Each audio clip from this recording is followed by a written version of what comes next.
नमस्कार, जय श्री कृष्णा, राधे राधे। मैं बबली गोस्वामी आपके अपने channel NCERT for all exams में आप सभी का स्वागत करती हूं। हमारा जो NCERT series 6 to 12 SST chapter wise चल रही है, उसका क्लास 7th का चैप्टर 2 आज का वीडियो है। ओके, तो आप अगर किसी भी टीचिंग एग्ज़ाम्स की तैयारी कर रहे हैं तो आप हमारे चैनल के साथ जुड़े रहिएगा और यकीन मानिएगा कि एनसीईआरटी की संपूर्ण सलूशन इस चैनल पर मिलेगा, बिल्कुल एनसीईआरटी के ही कीवर्ड में, और उसका सारी हम व्याख्या भी करें। लेसन का नाम है हमारी पृथ्वी के अंदर। इसमें हम बात करेंगे हमारी पृथ्वी के अंदर आखिर क्या है। ये पूरे लेसन में ये बातें रहेंगी और ये भी बहुत इम्पोर्टेंट चैप्टर है। हमारी पृथ्वी एक गतिशील ग्रह है, जो पिछले वीडियो में बताए हैं। एक चैप्टर आया था कि गतिशील है पृथ्वी, अपने जो उसकी धुरी है उस पर वो घूमा करती है, इसकी वजह से दिन रात होता है। हमारी पृथ्वी एक गतिशील ग्रह है, इसके अंदर एवं बाहर निरंतर परिवर्तन होता रहता है। अब ये इसकी पृथ्वी के इसके अंदर और बाहर परिवर्तन होता है, यानी अंदर और बाहर कुछ भाग होते हैं जिनका नाम दिया गया है पृथ्वी का आंतरिक भाग और पृथ्वी का बाहरी भाग। तो पृथ्वी का आंतरिक भाग पढ़ते हैं। पृथ्वी का आंतरिक भाग, ये जो तस्वीर बनी है इसको देखिएगा, ये ज़्यादा समझ में आएगा। एक प्याज की तरह पृथ्वी भी एक के ऊपर एक सकेंद्रीय यानी परत दर परत होती है। जैसे प्याज में परत दर परत नहीं होती है, लिपटी होती है, ऐसे जो है हमारी पृथ्वी भी होती है। पृथ्वी की सतह की सबसे ऊपरी परत को परपटी कहते हैं। ये देखिए, सबसे ऊपरी यानी जहाँ हम लोग पैर रख रहे हैं, घर बन रहा है, ये सब चीज़ें परपटी है। यह सबसे पतली परत होती है। अब ये सोच लीजिए, ये सबसे पतली परत है जिस पर हमारा मकान बना, हम लोग चलते हैं, ये सब चीज़ें। और ये क्या है? यह महाद्वीपीय संहति में 35 किलोमीटर एवं समुद्री सतह में केवल 5 किलोमीटर तक है। यानी इसकी जो मोटाई है, इसका इस परत की परपटी की, वो है नापा गया है महाद्वीपीय संहति, यानी कि महाद्वीप जहाँ से एक दूसरे से जुड़ते हैं वो भाग की बात हो रही है। उससे ये 35 किलोमीटर है और समुद्री सतह यानी समुद्र की सतह से अगर जो देखा जाए तो ये 5 किलोमीटर ही है मोटाई इसकी। ओके, आगे बढ़ते हैं हम लोग। महाद्वीपीय संहति मुख्य रूप से सिलिका एल्यूमिना जैसे खनिजों से बना है। अब यह है कि ये जो है किनारा, जो महाद्वीपीय जो किनारा है वो किससे बना है? तो यह है सिलिका एवं एल्यूमिना जैसे खनिजों से बनी है, इसलिए इसे सिलिका SiCl कहते हैं तथा एल्यूमिना कहा जाता है। महासागर की परपटी मुख्यतः सिलिका एवं मैग्नीशियम की बनी है। महासागर यानी कि प्रशांत महासागर, हिंद महासागर, इसकी बात हो रही है। ये तस्वीर देखिए, तो ये किसकी बनी है? जो हमारी पृथ्वी जहाँ हम लोग रह रहे हैं वो पृथ्वी बनी है सिलिका और एल्यूमिना की, और महासागर की परपटी जो है, ऊपर का जो लेयर है वो बना है सिलिका एवं मैग्नीशियम की, इसलिए इसे सिलिका तथा मैग्नीशियम कहा जाता है। इसको सीमे और में शब्द लिया गया है। इसका पहला, परपटी के ठीक नीचे मेटल होता है। ये जो परपटी है, जो ऊपर का हिस्सा है, उसके ठीक नीचे जो है मेटल पाया जाता है, जो 2900 किलोमीटर की गहराई तक फैला होता है। इसकी सबसे आंतरिक परत को है क्रोड़, सबसे आंतरिक परत। ये भी हम लोग तस्वीर में देखेंगे। ये देखिए, ये आंतरिक परत, ये देखिए, ये सबसे आंतरिक, सबसे अंदर का पॉइंट है यहाँ पे क्रोड़। ये देखिए, सारा नाम दिया हुआ है। ओके, थोड़ा सा ये पढ़ लेते हैं। यहाँ पे जो है, विश्व की सबसे गहरी खान दक्षिण अफ्रीका में स्थित है तथा इसकी गहराई लगभग 4 किलोमीटर है। तेल की खोज में इंजीनियर 6 किलोमीटर गहराई तक खोद चुके हैं। 6 किलोमीटर तक खुदाई हुई है इस झील में, अभी मिली नहीं है। पृथ्वी के केंद्र तक पहुंचने के लिए, जो बिल्कुल असंभव है, आपको समुद्र की सतह पर 6000 किलोमीटर गहराई तक खोदना होगा। यानी समुद्र में जाइए, उसकी सतह से 6000 किलोमीटर नीचे तक जब जाएंगे तो उसके केंद्र तक पहुंच पाएंगे पृथ्वी के, जो असंभव है। इसी में लिखा हुआ है। और एक सूचना है कि आप अगर नोट्स लेना चाहें, जो पेड नोट्स है लेकिन बहुत मामूली फीस पर, व्हाट्सएप नंबर रिफ्लेक्ट हो रहा है, आप उस पर संपर्क कर सकते हैं। और हाँ, उसका नोट्स का थोड़ा सा जो है दिखा देते हैं किस टाइप का है, तो आप उसका देख लीजिए वीडियो में।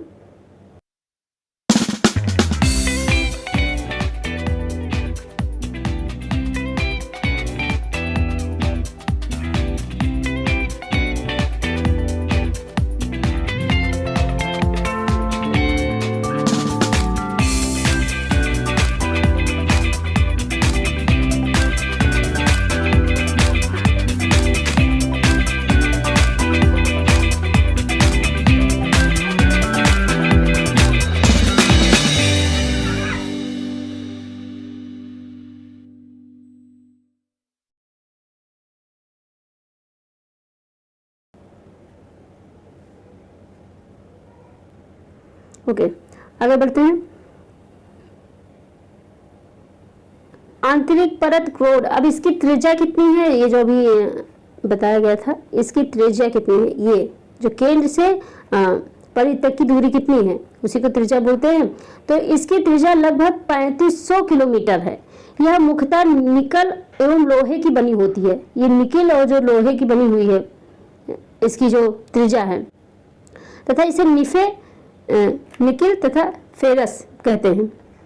इसका नाम भी याद रखिएगा, इसे निकिल तथा फेरस कहते हैं। केंद्रीय क्रोड का तापमान एवं दाब काफी उच्च होता है। जो तापमान एवं दाब है वो काफी उच्च होता है। ओके, तो जाना वहां तक पहुंचना असंभव है। पृथ्वी के आयतन का केवल 1% हिस्सा ही परपटी है, यानी पृथ्वी का जो भी सब है उसका मात्र 1% पर हम लोग रह रहे हैं। 84% मेटल, ये पॉइंट जो है आप नोट करिएगा, जो बोलना है सारे नोट करने हैं, हाँ इंपॉर्टेंट लाइन ही बोल रहे हैं। 84% मेटल एवं 15% हिस्सा क्रोड है। पृथ्वी की त्रिज्या 6371 किलोमीटर है। जो पृथ्वी है उसकी त्रिज्या 6371 किलोमीटर है, ये बताया जा रहा है।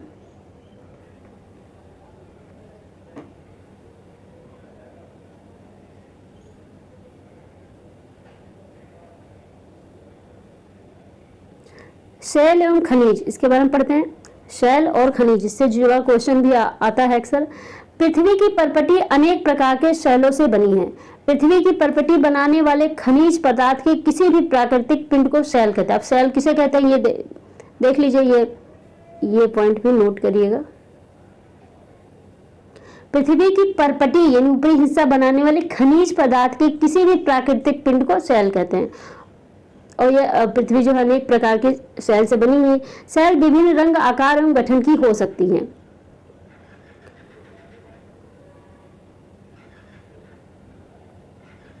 मुख्य रूप से शैल 3 प्रकार की होती है, ये नाम याद रखिएगा।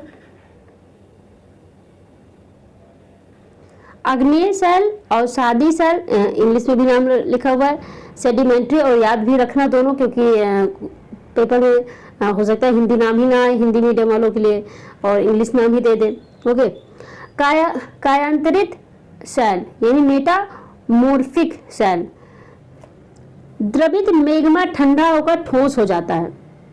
जो मेग्मा होता है वो द्रव के रूप में होता है, और ये जो है पहले ठंडा होता है, पहले एक द्रव के रूप में होता है गाढ़ा एकदम, फिर जब ये समय के साथ ठंडा हो जाता है फिर ये और ठोस हो जाता है। इस प्रकार बने शैल को अग्नेय शैल कहते हैं। इन्हें प्राथमिक शैल भी कहते हैं, तो ये पॉइंट याद रखना। अग्नेय शैल 2 प्रकार की होती है। अब अग्नेय शैल पर आगे, अग्नेय शैल भी 2 प्रकार की होती है, अंतर्वेदी शैल एवं बहिर्वेदी शैल। आगे बढ़ते हैं। आग की तरह लाल द्रवित मेग्मा ही लावा है जो पृथ्वी के आंतरिक भाग से निकलकर सतह पर आता है। लावा ही है, लावा तो सुना होगा, ज्वालामुखी के जरिए कई बार विस्फोट होता है। तो लावा पृथ्वी की सतह पर आता है या तेजी से ठंडा होकर ठोस बन जाता है। परपटी पर इस प्रकार से बने सेल को बहिर्वेदी अग्नि सेल कहते हैं। जो बाहर बना उसको बहिर्वेदी सेल कहते हैं। और जो है अंतर्वेदी सेल किसे कहते हैं? अग्नि सेल तो अभी पता चल ही गया, अंतर्वेदी जो अंदर बनता। अभी आप आगे बढ़ेंगे। इनकी रचना बहुत महीन दानों वाली होती है। उदाहरण के लिए बेसाल्ट, दक्कन पठार बेसाल्ट सेलों से ही बना है। द्रवित मैग्मा कभी कभी भूपर्पटी के अंदर गहराई में ही ठंडा हो जाता है। जब अंदर हो जाता है तो उसको बोलेंगे अंतर्वेदी अग्निशैल, और बाहर आके ठंडा होगा तो उसको बोलेंगे बहिर्वेदी अग्निशैल। धीरे धीरे ठंडा होने के कारण ये बड़े दानों का रूप ले लेते हैं। ग्रेनाइट ऐसे ही सेल का एक उदाहरण है, यानी ग्रेनाइट इसी से बनता है। लेई मसालों तथा दानों का चूर्ण बनाने के लिए जिन अपघर्षण पत्थरों का उपयोग होता है वे ग्रेनाइट के बने होते हैं। तो लेई मसालों दानों का चूर्ण बनाने के लिए जिन अपघर्षण जो यानी जो पत्थर होते हैं जो ठोस होते हैं जिस पर कूट कूट के कोई चीज पेस्ट तैयार किया जाता है वो ग्रेनाइट पत्थर से ही बनते हैं, ये बताया जा रहा है इसमें। जीवाश्म में समझ लेते हैं। शैलों की परतों में दबे मृत पौधों, जब ये शैल बनते हैं यानी जब लावा फूट के बाहर आता है और बाहर आता है ठंडा होता है, तो वो जब बाहर गिरता है तो काफी उसमें पेड़ पौधे सब दब जाते हैं, जंतु दब जाते हैं। तो दबे मृत पौधों एवं जंतुओं के अवशेषों को जीवाश्म कहते हैं। तो ये जीवाश्म कहलाते हैं और ये प्रोसेस बहुत सालों का होता है, तो वो जीवाश्म के रूप में तैयार होता है। सेल लुढ़क कर, चटक कर तथा एक दूसरे से टकराकर छोटे छोटे टुकड़ों में टूट जाती है। इन छोटे कणों को अवसाद कहते हैं। यह अवसाद हवा, जल इत्यादि के द्वारा एक स्थान से दूसरे स्थान पर पहुंचाकर जमा कर लिए जाते हैं। अवसाद दबकर एवं कठोर होकर सेल की परत बनाते हैं। इस प्रकार सेलों को अवसादी सेल कहते हैं। तो दोनों प्रकार के सेल हो गए। अग्नि सेल क्या होता है, अवसादी सेल क्या होता है। जैसे बलुआ पत्थर रेत के दानों से बनता है। इन सेलों में पत्थरों, जानवरों एवं अन्य सूक्ष्म जीवाणुओं जो कभी इन सेलों पर रहे हैं के जीवाश्म भी हो सकते हैं। अग्नि एवं अवसादी सेल उच्च ताप एवं दाब के कारण कायांतरित सेलों में परिवर्तित हो जा सकती है। उदाहरण के लिए जैसे चिकनी मिट्टी स्लेट में एक चूना पत्थर संगमरमर में परिवर्तित हो जाती है। जैसे जो चिकनी मिट्टी होती है स्लेट में परिवर्तित हो जाती है और चूना पत्थर ही तो होता है वो संगमरमर में परिवर्तित हो जाती है। तो ये पॉइंट जो है आप याद रखिएगा। ये देखिए तस्वीर चित्र देखिए। अच्छा, जो नोट्स है वो उसमें जो है चित्र सहित नोट्स पूरा है। कायांतरित सेल में परिवर्तित अवसादी सेल।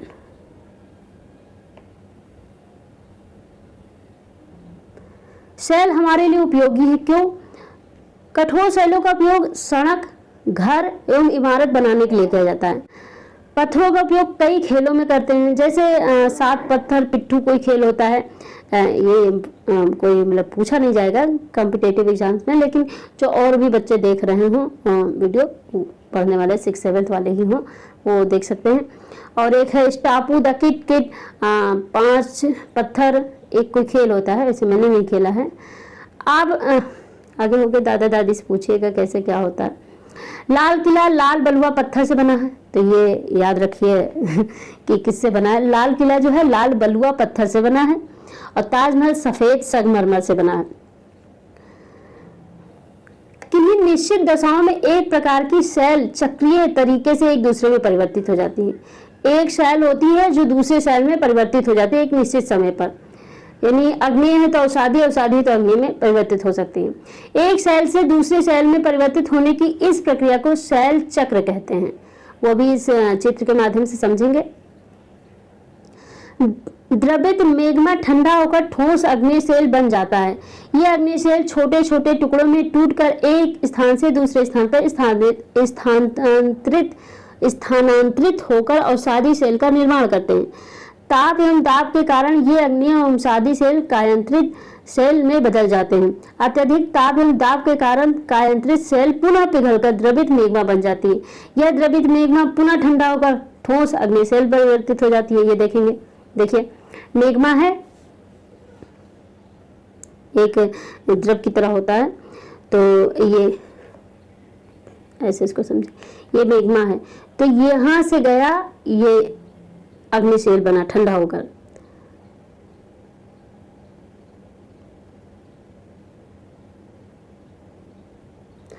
अग्निसेल बन गया। फिर अग्निसेल छोटे छोटे टुकड़ों में, ये देखिए टुकड़े कर दिए गए, टुकड़े में करके हो के छोटे छोटे टुकड़ों में टूट कर एक स्थान से दूसरे स्थान पर स्थानांतरित हो गए धीरे धीरे। फिर अवसादी सेल का निर्माण हो गया, ये देखिए अवसादी। फिर जो है जब ताप एवं दाब के कारण ये अग्नि एवं अवसादी सेल जो है वो कायांतरित सेल में बदल गई। ये देखिए कायांतरित सेल में अत्यधिक ताप एवं दाब के कारण कायांतरित सेल पुनः फिर आ गई ये प्रोसेस। ये तो ये चक्र चलता रहेगा, इसी को सेल चक्र बोलते हैं। ओके, अब इसके बारे में पढ़ते हैं। सेल विभिन्न खनिजों से बनी होती है, ये किसी एक खनिज का नहीं होता है, कि कई खनिजों का होता है। खनिज प्राकृतिक रूप में पाए जाने वाले पदार्थ हैं जिनका निश्चित भौतिक गुणधर्म एवं निश्चित रासायनिक मिश्रण होता है। खनिज जो होते हैं वो प्राकृतिक रूप में पाए जाते हैं, बस उसमें कुछ एक निश्चित रासायनिक चीज का मिश्रण कर दिया जाता है ताकि वो थोड़ा और अच्छा हो जाता है। खनिज मानव जात के लिए बहुत महत्वपूर्ण है। कुछ का उपयोग ईंधन की तरह होता है, जैसे कोयला, ये खनिज ही है। प्राकृतिक गैस एवं पेट्रोलियम, इनका उपयोग उद्योगों, औषधि एवं उर्वरक में भी होता है, जैसे लोहा, एल्यूमिनियम, सोना, यूरेनियम आदि। तो सेलों का उपयोग इस प्रकार होता है। तो लेसन कंप्लीट हो गया और लेसन छोटा था। आई होप आप लोग को समझ में आ गया होगा। और जो है आप अभी मैंने बताया है वैसे ही नोट्स बनाना है आपको, और नोट्स बना नहीं पा रहे हैं या कोई भी प्रॉब्लम हो तो आप जो नंबर रिफ्लेक्ट हो रहा है उस पर संपर्क करिएगा और आपको बहुत मामूली फीस पर PDF के रूप में आपको नोट्स मिल जाएगा। अच्छा, मामूली फीस पर इसलिए दे पा रहे हैं क्योंकि PDF के रूप में देना है, उसको आपको निकलवाना रहेगा, बाद में प्रिंट कराना पड़ेगा या अपने लैपटॉप में मोबाइल पर पढ़िए, वो आपकी मर्जी। सो पढ़ते रहिए और तैयारी करते रहिए और मस्त रहिए। Okay, bye bye.